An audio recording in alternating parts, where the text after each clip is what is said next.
வணக்கம். வாழ்க வளமுடன். நமக்கு பரிச்சயமில்லாத மருத்துவ வார்த்தைகள்,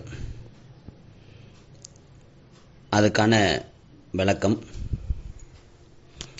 ஹோமியோபதியில் இருக்கும் நோய் தீர்க்கும் முறைகள் என்கிற தலைப்பில் நம்ம Pondicherry homeo learning forum YouTube சேனலில் நிறைய பதிவுகள். அதன் தொடர்ச்சியாக இப்போ நம்ம பார்க்க போகிறது ஹேமோபைட்டிசிஸ் என்று சொல்லக்கூடிய ஒரு நோய். இந்த ஹேமோபைட்டிசிஸ் என்ன பார்த்தோம்னா, நம்மளுக்கு எல்லாருக்கும் பரிச்சயமான ரொம்ப சாதாரண ஒரு பிரச்சனை. இருமும் போது இரத்த வாந்தி, இருமலோடு சேர்ந்து வெளியே வரக்கூடிய ரத்தம் வாந்தி, இருமிட்டு துப்பும் போது வாயிலிருந்து ரத்தம் வர்றது. அந்த காலத்துலலாம் சினிமாவில் நிறைய காமிப்பாங்க, பார்த்துருப்பீங்க. வாழ்வே மாயம், இந்த மாதிரி படங்கள்லாம், வசந்த மாளிகை, இந்த மாதிரி படங்கள்லாம் ஹீரோ ரத்த வாந்தி எடுப்பார். ஸோ அந்த மாதிரியான ஒரு பிரச்சனையை பற்றி ஹெமோபைட்டிசிஸ் இதை பற்றி பேச போகிறோம்.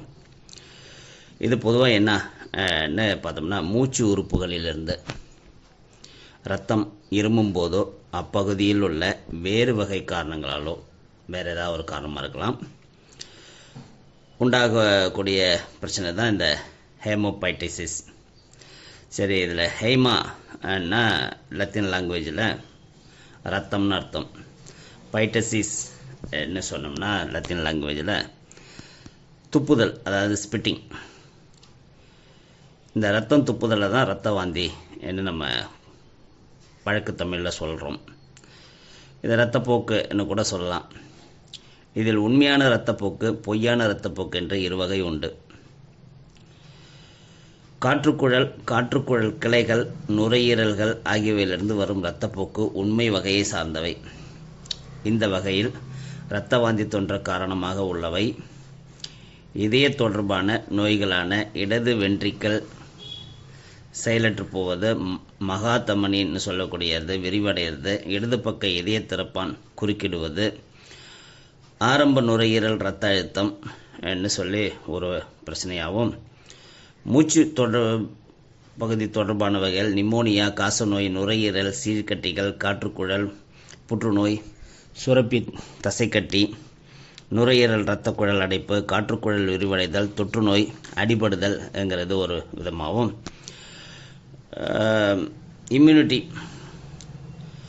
எதிர்ப்பாற்றல் தோற்றுவிக்க செயல்படும் போது குருணை திசுக்களில் சதைக்கட்டிகள், பல தமனிகளில் முடிச்சுகள், தந்துகிகள்னு சொல்லக்கூடிய நரம்புகளில் ஹெமோஃபிலியா என்ற நோயில், லுக்கோமியா என்ற இரத்த புற்றுநோயிலிருந்து மருந்துகளால் ஏற்படும் இரத்தப்போக்குகள், காற்றுக்குழல் ஆய்விற்கு கருவியை உட்செலுத்துதல், நுரையீரல் சதையெடுத்து ஆய்வு செய்தல், ஒளிப்பட்டி வாயிலாக காற்றுக்குழலை ஆய்வு செய்தல் என்கிற இந்த டெஸ்ட் சமயத்தில் கூட இந்த மாதிரியான இரத்தம் கசிதற்கான காரணங்கள் அமையலாம்.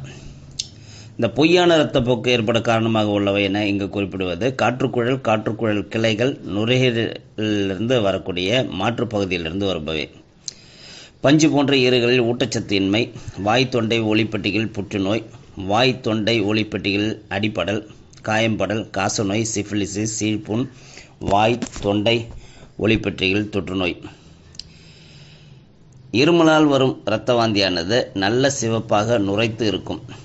இரத்தம் வரும் முன் தொண்டையில் உறுத்தும் உணர்வும் இருமலும் உண்டாகும். இதைத் தொடர்ந்து இருமல், சளி, காய்ச்சல் ஏற்படும். இந்த சளி கூட துருப்பிடிச்ச கலரில் வரும். இந்த பிரச்சனையை இரத்த வாந்தி, இருமும் போது இரத்த வாந்திங்கிறத சரி பண்ணுறதுக்கு ஹோமியோபதியில் பல மருந்துகள், ferrum met, ferrum phos, digitalis, conium, china, carbo veg, cactus grandiflora, arsenicum album, arnica, allium sativa, aconite, acalypha indica, hamamelis, ipecac, creosote, nitric acid, மோஸ்டா, மிலிஃபோலியம், லைகோபஸ், லேடம் பால், இன்னும் பல மருந்துகள் நம்ம நிறையா குறித்து காமிக்கலாம். இதில் குறிப்பாக நான் எப்போதும் எடுத்து ஹேண்டில் பண்ணுற மருந்துனா இப்பிகாக். இருமலால் ரத்தம் வாந்தி நல்ல சிவப்பாக நுரைத்திருத்தல், ஒவ்வொரு இதய துடிப்பின் போதும் ரத்தம் வருதல்ங்கிறத இப்பிகாக்ங்கிற மருந்தும், ஹேமமாலிஸ் எங்கே ரத்த கசிவு இருந்தாலும் அதை கட்டுப்படுத்தக்கூடிய மருந்துங்கிறதுனால அதையும், ப்ளஸ் அடிப்படுதல்னால் ஏற்படக்கூடிய சில பிரச்சனைகளை சரி பண்ணக்கூடிய ஃபெர்ரம்பாஸ் சைனாங்கிற மருந்தையும், ஆர்னிகாங்கிற மருந்தையும், காயங்களை உள்ளாற்றக்கூடிய மருந்தையும் நான் அடிக்கடி ஹேண்டில் பண்ணுவேன் இந்த பிரச்சனைக்கு. அதாவது சளி இல்லை ரத்தம் வருதுன்னு சொன்னாலே இப்பிகாக் என்ன எடுத்துக்கலாம். ஸோ இது கூட மில்லிஃபோலியம் சேர்த்து கொடுக்கும்போது அது ஸ்டார்டிங் ஸ்டேஜ் ஆஃப் டிபியாக இருந்தால் கூட சரி பண்ணும், அதிலேருந்து வரக்கூடிய இரத்த கசிவையும் சரி பண்ணும்ங்கிறதுனால இந்த பொதுவான மருந்துகளே சாதாரணமாக இந்த பெரிய பிரச்சனையாக பார்க்கக்கூடிய இரத்தப்போக்கு, இரத்த வாந்திங்கிற ஒரு இருமும் போது வரக்கூடிய இரத்த வாந்தியை சரி பண்ணக்கூடிய ஹோமியோபதி மருந்துகள். இந்த மாதிரியான ஹெல்த் ரிலேட்டட் பதிவுகள் உங்களுக்கு தொடர்ந்து கிடைப்பதற்கு Pondicherry homeo learning forum YouTube சேனலை சப்ஸ்கிரைப் பண்ணுங்கள், கமெண்ட் பண்ணுங்கள், லைக் பண்ணுங்கள். உங்கள் நண்பர்கள் உறவினருக்கு இந்த பதிவை ஃபார்வர்ட் பண்ணுங்கள், ஷேர் பண்ணுங்கள். வாழ்க வளமுடன்.